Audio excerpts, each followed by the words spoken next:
We are taking a look today at travel trends for 2026, having a look at what some of the experts are saying that they're seeing emerging in terms of where people are wanting to go, what kinds of experience they are wanting to have, what is shifting in the way we travel, the way we plan our travel, and more. So we're going to be taking a look at some of the off-the-radar destinations you might want to consider and some of the ways of personalizing your retreats. And to help us navigate all of that, it's a pleasure to welcome back to studio travel writer and publicist Allison Foat, who we chat to regularly about her round-the-world travels. And she has been taking a closer look at some of these big trends emerging into 2026. Great to have you back with us again. Thanks for having me. What's on your travel radar for this year? Do you know yet? I do. I'm doing Shamwari, so I've got a safari coming in next month. Okay. And then my husband and I are doing a personal trip to Lisbon, Milan, Porto, Paris for our 35th wedding anniversary. Oh, congratulations. Age revealed right there, anyway. No problem.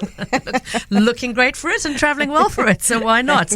Okay, while you're mentioning Shamwari, we had a conversation in Book Club on Friday about the story behind Shamwari and the amazing transformation of that landscape. If you missed it, please go and look for the podcast on primemediaplus.com, because it was just fascinating learning how what was farmland was completely rewilded to create that very special reserve, which remains on most of our bucket lists. So lucky you. Yeah. Okay, so a mix there of African bush destinations and real sort of cosmopolitan European. Yes.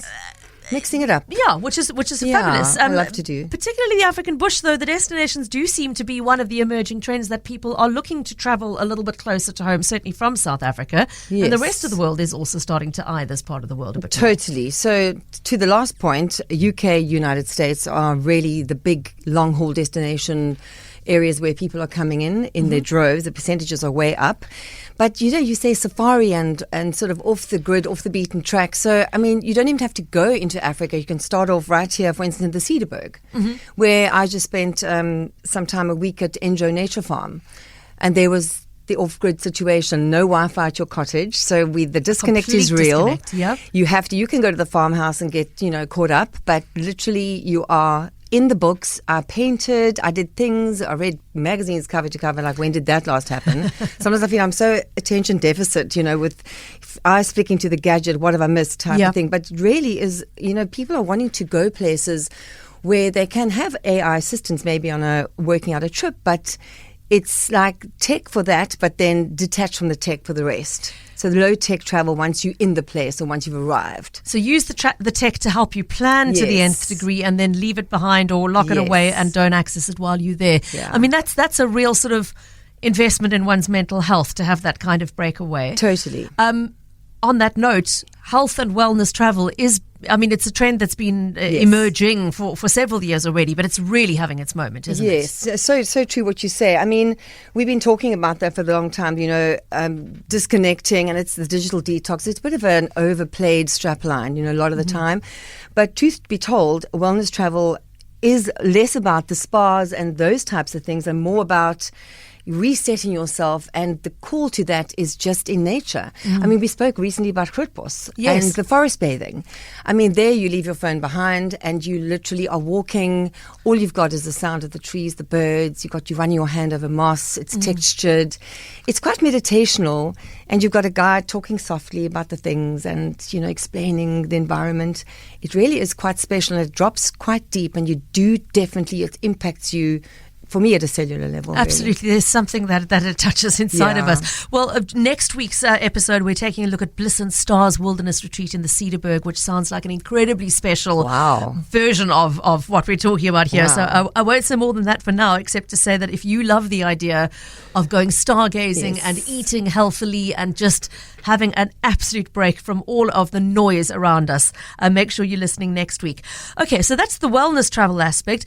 For those lucky enough to be able to afford luxury travel, listen, what are the trends emerging in that category? Because even that is having a bit of a shift in terms of what people are looking for. It's not so much about the big splash, conspicuous, over-the-top everything. Yes. It's lovely to have some of that if you are able to afford that. But what's happening in the luxury space? So luxury's really redefined itself. So as you say, less about the excess and more about the authentic travel. But with that, I think wrapped up into that is extending your stays. As I think I mentioned earlier, Colin Bell just mentioned that he has people that have come to Gwegwe, which is on the wild coast in an area called Pondoland. Yeah. And they stayed for 3 weeks. I mean, people, that's a deep immersion. Wish I and had that is obviously, that is big dollar. But the point is, if I think about desert rhino camp in Namibia, where Wilderness puts out a tour into that region, it's like desert camping.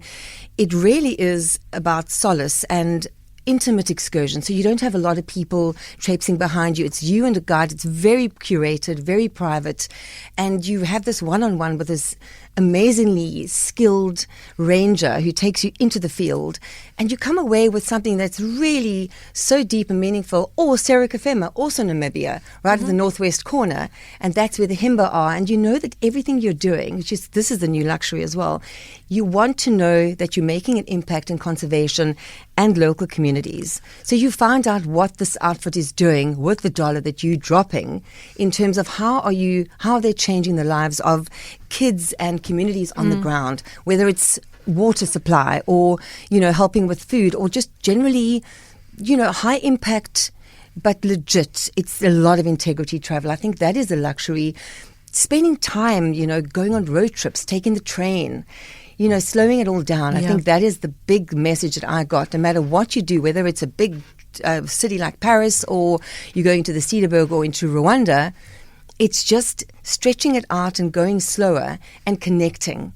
People really want to talk to other people that live in other places, whether it's somebody that's a member of a tribe in Africa or a cafe owner in a tiny little spot in a hole in the wall in Paris. Yeah. That's where you're standing and having your little espresso, and you're having a little banter. I don't know, that's for me very precious. Do you think that is in some degree having its moment as a pushback against the sort of influencer Instagram culture? Because I'm thinking I was privileged to be in Bali last year and a couple of the other nearby islands, and it's very obvious that it's almost divided into two kinds of travelers. There are people who are there trying to find a quiet surf break and natural experience, to try the food, to interact with locals, and then you've got people who are literally just running from Instagram worthy spot to another, literally between photo frames, just trying to sort of tick the box that they were there and captured the photograph. And it's leading to this kind of, firstly, massive crowd issue and traffic issues. But it's also just, you could almost you could see them looking at each other in disgust, going, that's not the way I wanted to visit places. 100%. It's actually quite gross for me when I see all of that. The messaging, another messaging thread that came through was stories, not selfies. Yeah. So how can you do that? How unsatisfying is that when there's so much that you can take out of these big cities of the world? Yes, you absolutely should be ticking those boxes. You want to see the Louvre, you want to do the Eiffel Tower, but you can kind of do that on a red bus, hop on and hop off, and you can do it and be done with it. And you can go in and see the things, but there's so much more. Like Paris, what I'm planning to do now is, once I've done what I need to do in terms of in the city itself, I've got to go to the ballet, of course, do different things, taking a road trip down into a few villages around there. So that's something whole different thing. Then you deeper dive into the medieval side of things. There's so much you can do. You can take a boat, the Canal du Midi. I did that with Matham once. Hello, Matham. So, things like that. Exactly, so divine. You hop on and you hop off your bateau and you go and taste wine. And, there's so much. And really, I think we owe it to ourselves. We're dropping the money. We're spending all of that. So we have a broader experience. And please don't come anywhere near me if you're on your selfie stick and doing, it's just not cool, actually. Allison Foat is our guest. If you want to respond to anything she's saying or react to the trends that she's describing, if you agree with some of the ideas that she is sharing, please do feel free to join the conversation on 0725671567. Allison, as you've mentioned, the one place where the tech does help and where you want to make good use of it is in the planning of a trip. Yes. And talk to us a little about how AI is changing the way people, because I'm seeing sort of two different streams of thought emerge. I'm seeing one stream of people who are like, I want to do all of it with AI. I feed it a prompt. This is what I'm looking for, and see what it spits out. And I'm also seeing people saying, you know what? I really miss the point of contact of having a human being travel agent. I can phone when things go wrong. If my flight is diverted or my luggage is lost, I want a human being to engage with it. So it's quite interesting to me that there's sort of almost two divergent streams of thought here. Yeah. Look, I think I personally quite enjoy interaction with a travel agent, especially, for instance, now we're doing a multi-city trip. Yeah. So we're going in via France, we're coming out via Lisbon, and there's a lot of connections, and certain things can't be spontaneous because, if you don't book, for instance, train traveling ahead, it can cost an arm and a leg. I mean, I think we looked at, we'll be brave and go Paris to, I think it was Milan. It was like 300 euros, but it's like on EasyJet, it's like 37 euros. Yeah. So there's that. So that is a real assurance for me to be able to sit one-on-one at somebody's desk and go, help me with this and the other, and then I'll do all the things in the middle. So where I think AI is so useful is I'm using it for my Lisbon trip and Porto trip to just spit out something interesting about the things I like. We love jazz bars. We love, where's the great pastry places? We have got to just hoover those pastéis, right?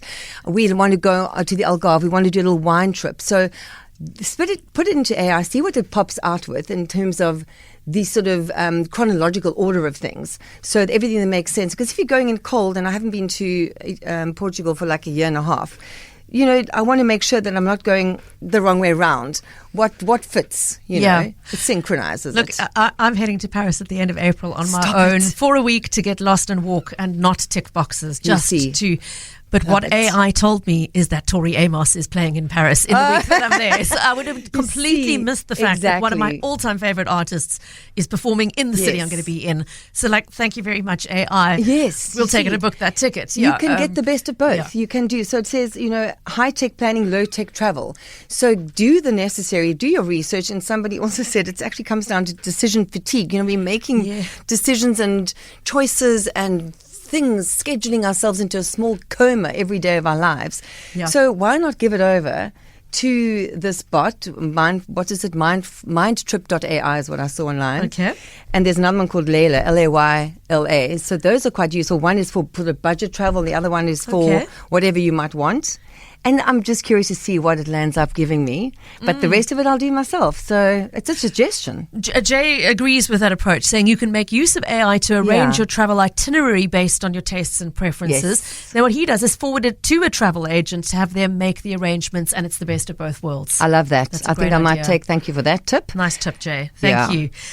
Okay, so some of the big guys like Condé Nast Traveler and Nat Geo have put out their list of sort of the must-go-to destinations, and I always laugh at these lists because all that happens is everybody goes there, and then everyone comes back and says, "Oh, they were too overcrowded." Yeah, it felt like the whole of Cape Town went to Greece about 3 years ago, and half of Cape Town is going to Albania this June, July. But as a matter of interest, what are Condé Nast and National Geographic saying are the kind of emerging destinations of the year? Well, I honed in on Africa. They talked about the top three. I think was Namibia, Botswana, Rwanda.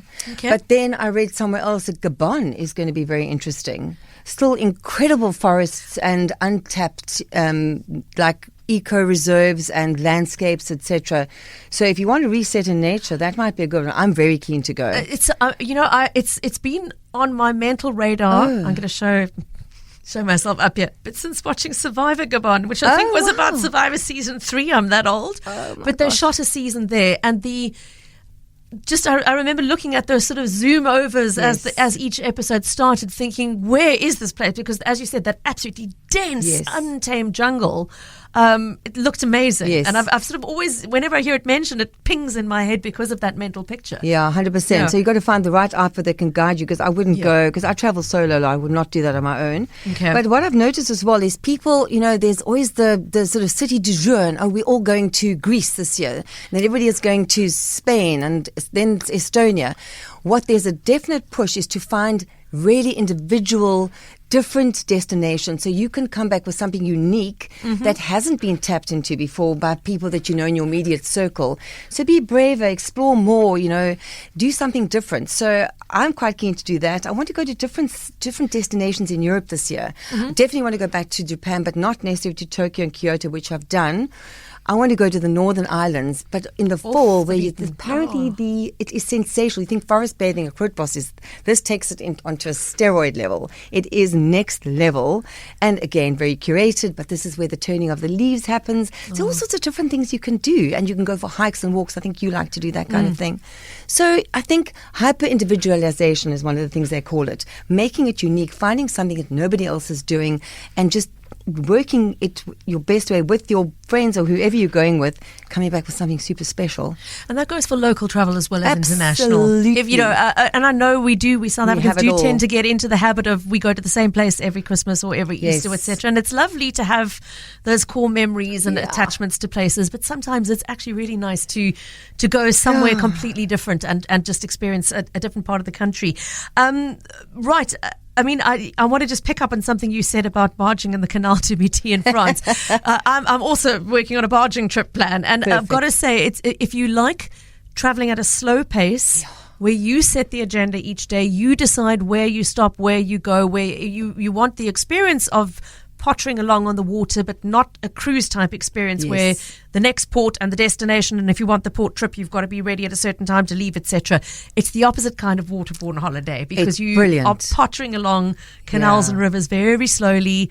If you're going to do it, my advice is rent a bicycle for every person on the boat so that you can hop off, cycle into the nearest town, find the market, buy some baguette if you're in France, whatever it is. Totally love As that. you said, go wine tasting. Yeah. Stop when you feel like stopping, moor on the side of the river, and just, wake up when you wake up. It's gorgeous. That slow pace. It is gorgeous. Is something so special. I'm so excited to be doing it again. So slow and quiet and calm, and the people are divine. I've done 4 or 5 boat trips right into Italy, into Venice, all the rest of it.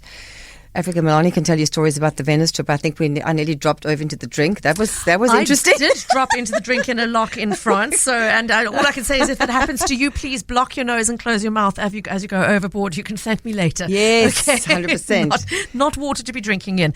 Okay, Alison, I know you always post on your site, your blog, about what we've discussed on air. Yes. If listeners want to come and find some of your input on travel trends and some of these destinations you've been chatting about, remind us where they should be looking. CapeTownDiva.com, but give me 30 minutes. I haven't put it up yet. Okay, but so go there anyway, because there's already a lot of stuff up that you've mentioned and here Instagram, from previous conversations. Lots of highlight icons on my Instagram. Okay, so keep an eye on CapeTownDiva.com.